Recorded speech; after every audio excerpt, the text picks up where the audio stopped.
Persona 3 Reload is an interesting game.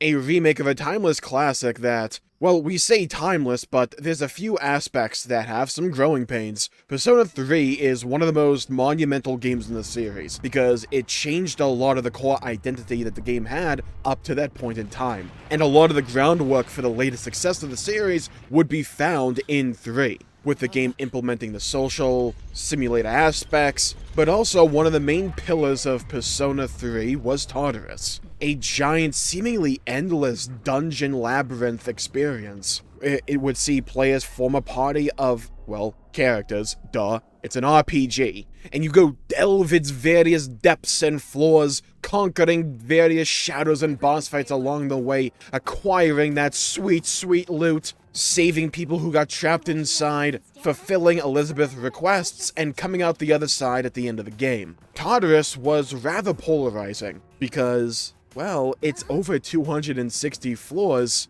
of gameplay that doesn't really change up all that much. And when it came to Reload, one of the biggest, most hyped aspects of the new remake was an overhaul to how Tartarus functioned and worked. Because ever since Persona 3, they've tried to iterate on this style of gameplay through various ways and to different varying ways of success. In Persona 4, they kind of took the idea of the actual floors of Tartarus, but instead of having you go up a seemingly endless expanse of them, you would go off in these like little cordoned off palaces or dungeons. You would do about 9 to 13 floors on average, until that little dungeon was done and you would move on to another one. It was a more bite-sized experience compared to what P3 had on offer, where that feeling of it being endless and a giant labyrinth was by design. Persona 5 took that type of content and made it a bit of a side activity, for at least most of the game with Mementos. And Mementos was not really all that liked in the base P5 version, but with Royal and a few twists and changes here and there that added to the experience, and to streamline it on the whole, it became far more palatable, let's call it that. But it also served as a second pillar of dungeon design and combat in the game alongside the palaces, these more fleshed out and filled to the brim with mechanics and, well, puzzles that served as traditional RPG and JRPG dungeons. So Mementos was far more palatable because it was like a palate cleanser. It gave you a different style and flair of combat and content to do, in addition to the palaces. Well, we're going back to Reload where it's just Tartarus, so how has Tartarus been treating me? Let's go in with my first impressions. And I say first impressions, and I mean 25 hours into the freaking game. I'm in June at this point. So how do I like Tartarus? Honestly, I think it is improved compared to the Tartarus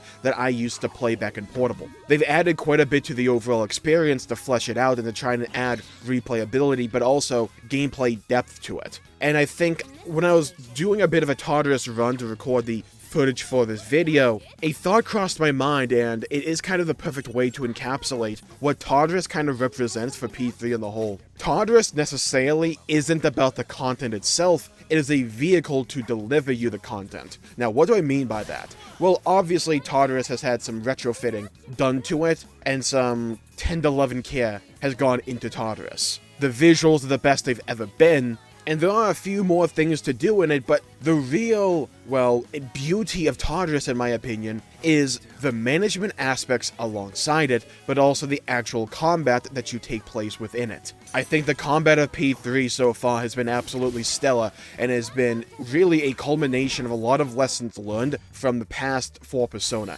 I think Persona's always had good turn-based elemental strength and weakness based combat. It's really fun and kind of lists a lot of those identities about what hooked me into Pokemon for so long, but now in a form and a package that I just find far more palatable in the modern year. I really enjoy Persona, and a lot of that is for the combat. Not all of it, but a lot of it is. Just as much as I enjoy the story, the music, the atmosphere, and the actual social simulator aspects. The combat is really fun and replayable for me. And when called, I don't mind doing a bit of grinding because, again, I enjoy the combat loop. And I tend to find that in Persona 5, they got a little bit too reliant on the one more mechanic, essentially the phase mechanic from P3. But in P5 Royal at least, you can upgrade it and make it so that when you one more to a new party member, they would gain HP and SP back alongside some various stat bonuses, and it became extremely powerful, and the entire game kind of devolved and lost a lot of the cool and interesting mechanics that it had going for it, all in the name of utilizing the one more mechanic to, well, as much as you humanly could. Now, I didn't mind it necessarily because I thought the mechanic was fun, but by the end of the game and when I got to that third semester, the game felt a little bit too samey for me. But now that we come back to Reload, what have they done? And honestly, it's a bunch of really simple decisions that all work with one another. Well, they made the characters more fun to play. One of Mitsuru's greatest weaknesses in the series up to this point was the fact that, well, she kind of relied on these status effects that didn't have a guarantee application rate. So a lot of the times, and it became even a meme, with Mon Khan just not applying. I haven't really missed Mon Khan all that much. The only main weakness here is the fact that you can't really apply them to boss enemies, which I think puts Mitsuru at a great disadvantage, but that's not the only thing in a kit, so she's still able to contribute even when she's not applying these like debuffs or these status effects. I think that matters because now you've essentially reintroduced an entire style of game to Persona 3 because it's far more manageable and worthwhile. I want to apply Mon Khan now, especially on these random enemies, because if there's only one of them, it essentially stun locks the enemy, or if there's multiple, I can have the enemies fight each other instead of me, doing more damage to them. And while there's an argument to be made that it may not be the most SP efficient move of all time, it gives me survivability, and it's also a different style of game, and it's fun to manage all of these debuffs or these status effects on enemies while also trying to do damage to them. It's giving me a new flair for the gameplay, and a new style and a new way to approach it that I didn't have access to before, at least when it comes to P3. And I know these characters are only going to get better and better as the game progresses and goes down the line. But what I'm saying is, even this early on, when you're showing me this promise and this much potential, and with a gameplay loop that is this fleshed out and entertaining, give me more options down the line, which I know Persona is apt to do, and that's just gravy. Interesting combinations when it comes to the gear that I equip each of these characters with. The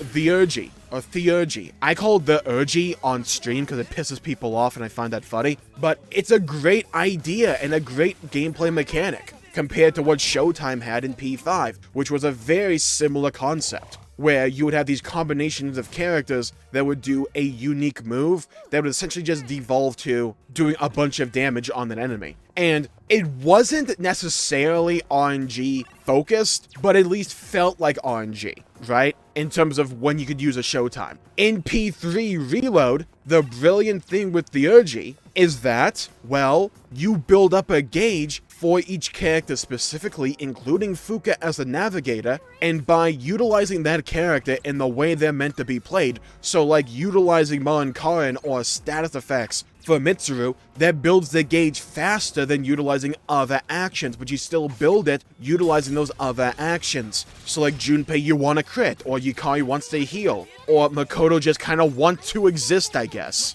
I think it's for him, it's swapping personas or something. It might be that, I haven't nailed it down for him, but it gives each character another piece of identity, makes each character play and feel different, which I do value and cherish in when it comes to these turn-based, party-based RPGs. It was one of my favorite aspects of Final Fantasy IX. That it wasn't just a matter of accumulating all those similar spells, like this one's fire, this one's ice, and whatever, for each character to give them a sense of identity or purpose. This game gives them a different flair of gameplay. You feel that Mitsuru is really rewarded for focusing in on these status effects. It's not the only thing she brings to the table, but she brings it to the table, and she is rewarded for utilizing those aspects of her kit, and they feel far more viable now. Yukari feels like a healer that can pump out various effects, but is really good at healing. Makoto's a jack of all trades like normal. Junpei's a crit machine, though I will say right now he hasn't critted all that much for me. But down the line, as I continue to level up these characters, I imagine I'm going to get even more skills that work off of what they do best. I love it in these JRPGs and in these turn-based, party-based JRPGs when each of these characters feel unique and interesting, and as if they have some sort of identity, as if their personality comes through the gameplay, not just the dialogue or the story or whatever. Show that through the gameplay, and that's working here. Mitsuru has been shown to be able to manipulate things behind the scenes or even up front because of her status in the story. So, she is able to utilize status effects in combat to manipulate the enemies. Junpei is a hothead. So, what do? He's really upfront and passionate. They give him a giant sword and have him focus on crits. Yakari's a layup, she's in the archery club, so she gets a bow. But even the Urgi animations. Mitsuru uses ice, so she ice skates about the place and then sits in a commanding pose, like oozing a sense of domination. Yakari in the archery club, but is also wind aspected, so she shoots off a bunch of arrows and forms a giant freaking cyclone. And it's cool. When games are able to have this intermingling between gameplay and the story, that is when these stories and these games are told the best, in my opinion. Because there's no rigid formula to where you have to intermix gameplay and story in this way. You can do it in different ways, and this is how Persona 3 elects to do it, by having these characters ooze their personality and their unique characteristics, not only in the dialogue and the story of the game, but also in the combat of the game. Now, I'm talking about Tartarus for this video, so why am I focusing so much on the combat specifically? Because, well, I feel Tartarus is a mechanism and a vehicle to deliver the gameplay. Shadows respawn on these floors, so if I want to, I can spend more time on each floor grinding up these various mobs if I want to. Or if I need to grind for something because of an Elizabeth request. That's great. I don't feel the need to just constantly go up 5 floors back to the lobby and then teleport back if I need to grind for one item. Drop rates have been pretty good, at least so far, and it just feels the game has been streamlined and said, okay, we don't want to go away from the identity of P3 or the feel of Tartarus. So what do we want to do? Let's streamline this. Let's make it more manageable, more palatable, more fun and interesting. Now, time will tell if Tartarus will be considered a really cool, or one of the best, and, well, not endgame, like one of the best dungeons in Persona. Because the problem with Tartarus is not necessarily in the first half of it, it's in that back half, when the entire gameplay loop has sunk in, and it becomes really repetitive, right? Because I'm starting to feel that way in regards to the floor layout, where a lot of them feel the same, and there's not a lot of diversity or interesting mechanics that happen on each floor of Tartarus. It's just, I go, explore, fight some shadows, break some things, loot some chests, Bob's your uncle, move on. Oh, now the mini-boss, let me tackle him for a bit, right? It feels very formulaic in regards to the layout of each floor. And that, I think, is Tartarus' cardinal sin, and something that maybe they couldn't rectify in P3 specifically without completely changing Tartarus. And then you come into the overall debate of, well, this is still a remake of P3, how much do we realistically want to change it? And I think that's a valuable debate to have, right? I always thought that Tartarus would be more fun and interesting if you added a bunch of more roguelike mechanics to it. Like how they did in Mementos with you acquiring a resource and then speccing Tartarus or Mementos into what you want to be rewarded more with, whether it's items, gold, not gold, but yen, or XP. It was simple, but it added a bit of unique charm to it. Also allowed me to personalize it to what I wanted or what I wanted to prioritize. Thought it was a really cool mechanic. And maybe that gets introduced later on. I know there's a mechanic to level up your party members faster to catch them up. I haven't gotten to that part yet, but like, again, maybe this is something that they introduce later in the game. I don't know though. But this is why I'm talking about Tartarus as if it's a vehicle for the gameplay. Because I think the turn-based combat and nature of Persona 3 is arguably the best the game has ever been. The series, Mayu. In my opinion, this far into the game, I've enjoyed Reload's combat and gameplay specifically more so than I did in P4 or P5. That's not a knock on P4 or P5, that's just saying you can see the evolution of the series, which with each game coming and going, and Atlas learning a lesson, something that they internalize, whether it's based on their own playthroughs of the game, their own experiences, or player feedback. They take it into account, and you can feel the changes made to each game. They added a lot to the formula with P5, arguably a little bit too much, and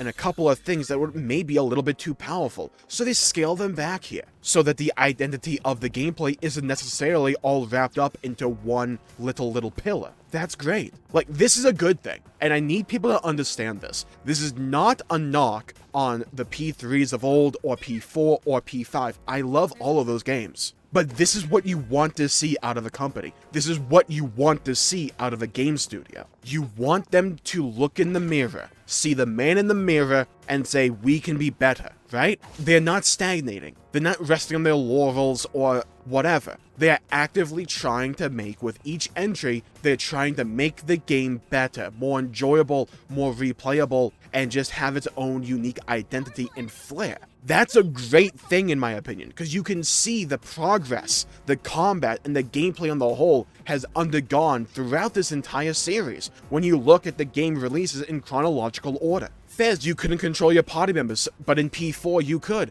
and when they went back for Persona 3 Portable, they said, okay, let's let you control your party members and not have them run off on you like they did in Fez because they're tired. Persona 5, let's change the aesthetic of it all, right? Let's change how light and dark operate. Let's add some more elements. Let's add gun. Let's bring back that old style of dungeon like from Tartarus or even the P4 dungeons with mementos, but let's try something new with these palaces and have them both work with one another. Then you go to Royal and they're like, okay, let's add more to this combat, add more flair, more charm, more personality. Let's add to the one more mechanic. Let's add showtimes. Now we're going to reload and be like, okay, maybe we took things a little bit too far, or we made things a little bit too RNG before. So let's add a bit more let's add a few more things and change a few of these mechanics to make them more deterministic. Let's have you, the player, generate your gauge and let you see the gauge for these showtime / theurgy abilities, but also enable it so, again, you can really see the impact you have on generating these abilities by utilizing these characters as they're intended to. That's not all they can do, but it's their strength. It's what gives them purpose, unique identity. That's great. One more is a mechanic that is really fun and satisfying, and honestly, doesn't need all that much on top of it. It's a great moniker, a great source of identity and gameplay for Persona. And I applaud them for trying, at least, to change it up with Royal, but maybe they went a little bit too far with it. So let's scale it back. Maybe they change and augment it later on, but when you have a gameplay loop this fun and engaging and this interesting, sometimes keep it simple stupid. Kiss. The basics sometimes are the basics for a reason, and we don't need to add on to that all that much. And what gives me optimism is I know they're going to look at the man in the mirror when it comes to this game and say, okay, how can we make Persona 6 even better? And I imagine they're going to do the same thing with Metaphor ReFantazio later this year, an opportunity to try a whole bunch of different things. Like even utilizing real-time combat in the overworld for when you start a fight. So if you are way over-leveled to something, you don't have to have a transition screen to go to turn-based combat to hit one button to wipe out the enemies. You can just wipe them out in the overworld with real-time combat. Oh, they're more to your speed and they're more up your alley. Okay, now that you did a little bit of damage, let's transition over to turn-based combat. That's a great idea, and I want to see how it plays. And maybe it works out, maybe it doesn't, but I'd rather them try these things than not try, and to not try to be better. Throw ideas at the wall, see what sticks, get rid of the things that don't stick, but keep the things that do. And when they do stick, figure out why they stick, and incorporate those ideas into the future for other things. Because now maybe an idea that wasn't going to stick before, when you incorporate an idea from something that did stick, now sticks. Oh, P5 Royal maybe was a little bit too RNG heavy, or at least felt a little bit too RNG heavy, or felt too reliant on one mechanic. Well, let's spread the wealth a little bit, baby. Why not? What's the really cool thing about one more mechanics? I can choose which party member to bring in, or to swap to. That's great. I love that idea. It rewards my strategizing. It's simple, don't get me wrong, but I like that. It's some sort of player agency here, and I feel rewarded for playing the game well. That deterministic characteristic is what I really enjoy. So let's implement that to Theurgy. Let's give Makoto a whole bunch of different ones. Let's take the idea of Persona fusion attacks from old, make them the Theurgy abilities, and let ya pick which one you want to use. That's a great idea. It leans into Makoto's being a jack-of-all-trades character, gives me a deterministic outlook on the game, and the ability to pick and choose what I want for each situation, and gives the character an identity and purpose, and also, by the way, gives the shadows and these personas more identity and purpose. It's a great idea in my opinion. Like that one Theurgy ability where it's Jack-o'-lantern and Jack Frost like doing stand-up comedy and it's so bad that it knocks the enemies down. That's a great idea. It's silly and it's wacky and it's Persona. Identity, aesthetic, and characterization breathe into nearly every pore and orifice that the game has on offer. And with that, I think I'll call the video there for the day. Thank you all for tuning in. My pleasure for making the video. If you enjoyed it, please leave a comment down below with your thoughts, your opinions on Tartarus. Are you a little bit further than me, and do you think that Tartarus is fun and interesting, or at least more so than there was in the base game? What else would you have liked to see for it? Let me know. Give me your thoughts, your opinions. I'd love to hear them and love to read them. Thank you all for tuning in. Stay safe. Have a great day. Make sure to leave a like and subscribe, and to hit the bell icon to be notified when I upload and stream in the future. Stay safe. Have a great day, and I'll see you all next time. Bye-bye, everybody. Until we meet again.